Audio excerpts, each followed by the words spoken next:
Hoş gördük benim azizlerim.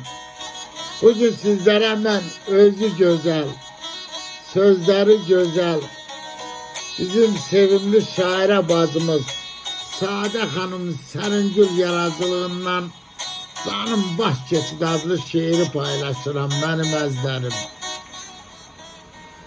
Sade Hanım yazır ki, dada yetenim, doğma vətənim, gülüm, gülşənim, canım baş keçid. Daşın sirdaşım, qayan qaş daşım, suyum göz yaşım, canım baş keçid.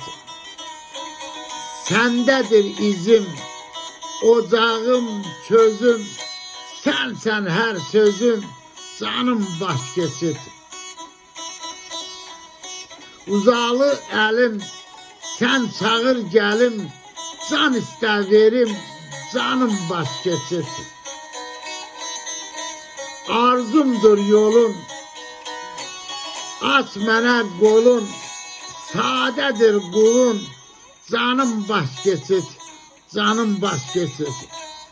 Eşq olsun baş keçidimizə, sağ olun dostum.